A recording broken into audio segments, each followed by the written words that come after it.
தயாரிப்பாளர் பேசும்போது இந்தி நடிகர்ன்ட்டாரு, யுகபாரதி சார் பேசும்போது கவிஞர் அப்படின்ட்டாரு, சிவகார்த்திகேயன் பேசும்போது நீங்கள் இந்த எதுவுமே பண்ணாமல் ஊரில் வெட்டியாக இருக்கிற ரோல்லாம் பண்ணிகிட்டு இருந்தீங்க, அதை இப்போ நான் பண்ணிகிட்ருக்கேன் அப்படின்னாரு.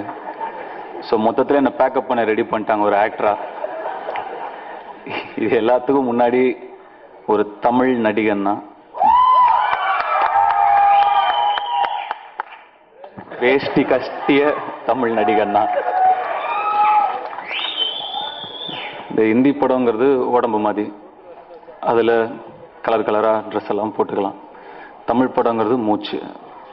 மூச்சு இல்லைன்னா இதயம் நின்றுடும், உடம்பு அழுகிடும், வேஸ்ட் ஆகிடும் எல்லாமே. இங்கேருந்து அவ்வளோ ஈஸியாக துரத்திடாதீங்க. சிவா அவ்வளோ ஈஸியாக என் இடத்த கொடுக்க மாட்டேன். ரொம்ப கஷ்டப்பட்டிருக்கேன் இங்கே வர. நான் சின்ன இடம் எனக்கு ஒன்று இருக்குது, ஒரு சுமாரான நடிகரா. இன்னொரு 10 வருஷம் கழிச்சு எடுத்துக்கோங்க, இப்போ எனக்கு வேணும். இமானுக்கு வாழ்த்துக்கள். இமான், நான் திருவிளையாடல் ஆரம்பம்னு ஒரு படத்தில் கூட ஒர்க் பண்ணியிருக்கேன். அப்போ பார்த்ததுக்கும் இப்போ பார்த்ததுக்கும் மியூசிக்கலாகவும் சரி, ஒரு மனிதராகவும் சரி, உங்ககிட்ட எனக்கு ரொம்ப பெரிய மெச்சூரிட்டி தெரியுது. ரொம்ப சந்தோஷமாக இருக்குது. டைரக்டர் பொன்ராம் அவர்களுக்கு வாழ்த்துக்கள். ஒரு புது இயக்குனரை பார்த்தா எனக்கு எப்பவுமே ஒரு சாஃப்ட் கார்னர் இருக்கும். ஸோ இந்த படம் நல்லபடியாக ஓடி உங்களை நம்பி நிறைய ஆர்டிஸ்ட் நடிச்சிருக்காங்க. அவங்களுக்கும் இந்த படத்தின் மூலமாக சிவா சொன்ன மாதிரி அடுத்த கட்டத்துக்கு அவங்க போகிறதுக்கும் நீங்கள் போகிறதுக்கும் இந்த படம் ஒரு படிக்கட்டாக இருக்கணும்னு கடவுளை வேண்டிக்கிறேன். பாடல்கள் நல்லா இருக்குது, கண்டிப்பாக அந்த பாட்டு ஹிட் ஆகும். நான் இருத்த சொல்லிட்டு இருந்தேன், மாசா இருக்கு பாட்டு ஹிட் ஆகும் அப்படின்னு சொல்லிட்டு இருந்தேன். சிவா பார்த்தா எனக்கு இப்போ கொஞ்சம் பொறாமையாக இருக்குது. ஏன்னா சத்யராஜ் சார் கூட நடிக்கணும்னு எனக்கு ரொம்ப ஆசை. ஒரு 3-4 படம் ட்ரை பண்ணோம், சார் நடிக்கவே மாட்டேன்ட்டாரு. எந்தெந்த படம்னு நான் சொல்லலை, இப்போ சொன்னால் தப்பாக இருக்கும். பட் இப்போ கூட ஒரு 2 மாதம் முன்னாடி கூட போய் சார் முன்னாடி அப்படியே உட்காந்துருந்தேன், சார்னு. அதுவும் ஒர்க் அவுட் ஆகலை. அதே மாதிரி இருக்கீங்க சார். இப்போ இங்கே நின்று நீங்கள் தகுடுனாலும் அப்படியே தான் இருக்கு பார்க்க. உங்கள் கெட்டப் பயங்கரமாக இருக்கு சார், சத்தியம். அடுத்த தனுஷ் படத்தை கதை எதுவுமே கேட்க மாட்டேன், நடிகன்னு சொல்லுங்க, நடிச்சிடுறேன், அவ்வளவுதான். இந்த மேடையில சொல்லிடுறேன், நான் எஸ்கேப் ஆக முடியாது. ஒண்ணுமே கேட்கல, நீங்க சொல்லுங்க, நடிச்சிடுறேன். இந்த ஆடியோ ஃபங்க்ஷன் வந்ததுல இப்படி ஒரு ஜாக்பாட் எனக்கு கிடைச்சிருக்கு. ரொம்ப சந்தோஷம், கடவுளுக்கு நன்றி. Thank you sir. பொதுவாக சிவா ஒரு இடத்துல பேசினதுக்கப்புறம் அந்த இடத்துல பேசுறதுல அர்த்தம் இல்லை. ஏன்னா அவர் ஃபுல்லாக பயங்கரமாக பேசிட்டு போயிடுவார். அதுக்கப்புறம் என்ன பேசினாலும் கம்மியாக தான் தெரியும். சிவாக்கெல்லாம் அப்பா சத்யராஜ் சார். அவர் பேசினதுக்கப்புறம் பேசுறதுல என்ன பேசினாலும் வேஸ்ட் தான், கம்மியாக தான் தெரியும். பட் சிவா என்ன சொல்றது, நீங்க வாங்க சிவா, ஒரு படம் பண்ணலாம், உங்களுக்காக ஒரு கதை பண்ணலாம், ஒரு பிளாட்ஃபார்மா இது இருக்கட்டும். அது ஏன்னா அவருக்குள்ள அப்படி ஒரு டேலண்ட் இருந்தது எனக்கு தெரிஞ்சது. கண்டிப்பா இவர் ரொம்ப டேலண்டடு. இது நான் மெரினா பார்த்தோ இல்லை அவருடைய மிமிக்ரி ஷோஸ் பார்த்தோ நான் முடிவு பண்ணல. ஒரு அவார்ட் ஃபங்க்ஷனில் உட்காந்துருக்கும்போது அவர் அங்கே காம்பேரிங் பண்ணிட்டு இருந்தார். அங்கே பார்த்து தான் நான் சொல்லிட்டு இருந்தேன், டெஃபினட்டாக இந்த பையனை எப்படியாவது யூஸ் பண்ணோம், ரொம்ப டேலண்டாக, பயங்கர டைமிங் இருக்குது இந்த பையனுக்கு அப்படின்னு சொல்லிட்டு இருந்தேன். 3ல அப்புறம் என்னுடைய ஃப்ரெண்டாக நடிக்க கூப்பிட்டு ஒரு 3-4 நாளில் நான் ரொம்ப ஃபீல் பண்ண ஆரம்பிச்சிட்டேன். இது ரொம்ப பெரிய பிளண்டர், இது ரொம்ப பெரிய தவறு, அவருக்கு ரொம்ப பெரிய தவறு செய்கிறோம் நம்ம. அவர் இந்த மெட்டீரியல் கிடையாது, அவர் ஒரு ரியல் ஹீரோ மெட்டீரியல் அப்படின்னு எனக்கு தெரிஞ்சுது. இப்போது இந்த படத்தோட கதாநாயகி சொல்லும்போது ரியல் ஹீரோன்னாங்க. சிவகார்த்திகேயனும் ரியல் ஹீரோ தான். ஒரு திருச்சியில் அங்கேருந்து படிச்சுட்டு இங்கே டிவியில் வேலை செஞ்சு அப்புறம் மிமிக்ரி பண்ணி என்னெல்லாம் பயங்கரமாக கலாச்சிருக்காரு மிமிக்ரி பண்ணுறங்கிற பேரில். அதெல்லாம் பண்ணி முடித்து இவ்வளோ தூரம் ஒரு படத்தில் காமெடியாக நான் நடித்து, அப்புறம் 2 கதாநாயகர்களாக நடித்து, அப்புறம் சோலோவாக ஒரு ஹீரோவாக நடித்து இன்னைக்கு வெற்றி பெற்று இங்கே ஒருத்தர் சொல்லும்போது சொன்னார், நம்பிக்கை நட்சத்திரமாக இருக்கிறாரு, சுனாமிலே சூமிங்க போட்டு வந்திருக்காரு.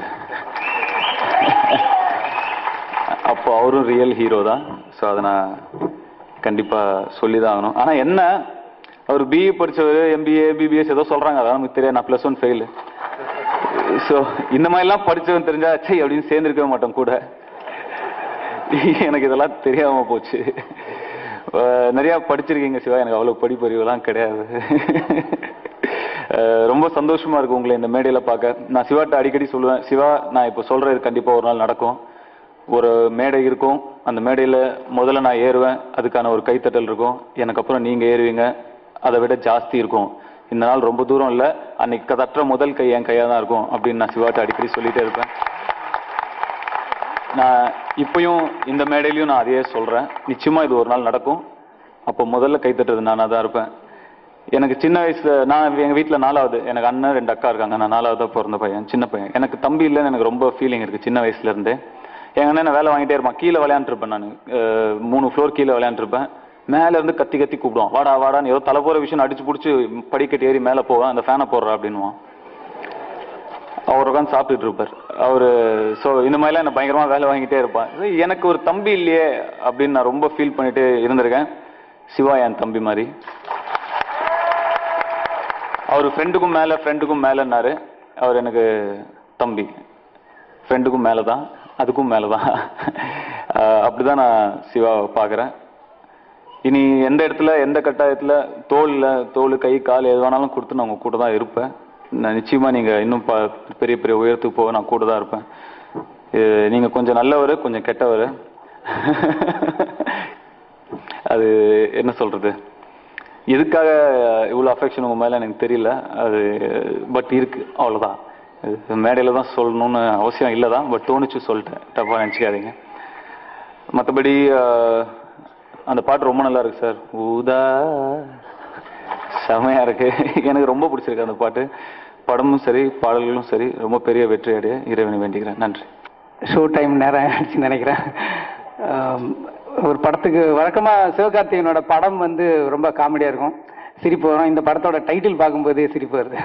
ஸோ வருத்தப்படாத வாலிபர் சங்கம் அப்படிங்கிற இந்த தமிழ்நாட்டில் இருக்கிற எல்லா இளைஞர்களும் ஒரு காலத்தில் இந்த சங்கத்தில் மெம்பராக இருந்தாகணும். நானும் கொஞ்ச நாள் மெம்பராக இருந்திருக்கேன். அதுக்கப்புறம் கல்யாணம் ஆயிடுச்சு, அந்த சங்கத்திலேருந்து இது பண்ணிட்டாங்க. ஸோ சாங் ரொம்ப நல்லா இருந்தது, ரொம்ப விஷுவல்ஸ் எல்லாமே கூட ரொம்ப இன்ட்ரெஸ்டிங்காக இருந்துச்சு. அதில் இருக்கிற சின்ன சின்ன மாண்டேஜஸ் கூட ரொம்ப நல்லா இருந்தது. அதுலேயும் அந்த ஊதா கலர் ரிப்பன் உனக்கு யார் அப்பன் அப்படிங்கிற அந்த ஆழ்ந்த கருத்துள்ள வரிகள்லாம் ரொம்ப நல்லா இருந்தது. ரொம்ப கேட்சிவாக இருந்தது அந்த சாங் கேட்கும்போது. எல்லாமே பாசிட்டிவாக இருக்குது. முக்கியமாக அந்த ஃபங்க்ஷன் பார்க்கும்போது ரொம்ப நாள் ஆச்சு ஒரு ஃபங்க்ஷன் வந்து இப்படி கலகலகலன்னு எல்லாமே காமெடியாக பேசி ரொம்ப ஹியூமராக, அதில் ஒரு டீம் ஸ்பிரிட் தெரிஞ்சிச்சு. இந்த படம் வந்து மிகப்பெரிய ஒரு வெற்றி அடையணும். புது டைரக்டர், புது டீம், அதுக்கப்புறம் எல்லாத்துக்கும் மேலே எஸ்கேப் ஆர்டிஸ்ட் மதன் சார் வந்து ப்ரொடியூசராக இருக்காரு. சாரு சொன்ன மாதிரி வந்து இங்கே தேவைக்கு அதிகமாகவே செலவு இருக்கு, அந்த அளவுக்கு பண்ணியிருக்காருன்றது. சினிமாவில் ரொம்ப சில ப்ரொடியூசருங்கள் தான் அந்த மாதிரி பணத்தை நேசிக்காம அந்த படத்தை நேசிக்கிற ரொம்ப சில தயாரிப்பாளர்கள்ல மதன் சாரும் ஒருத்தர்.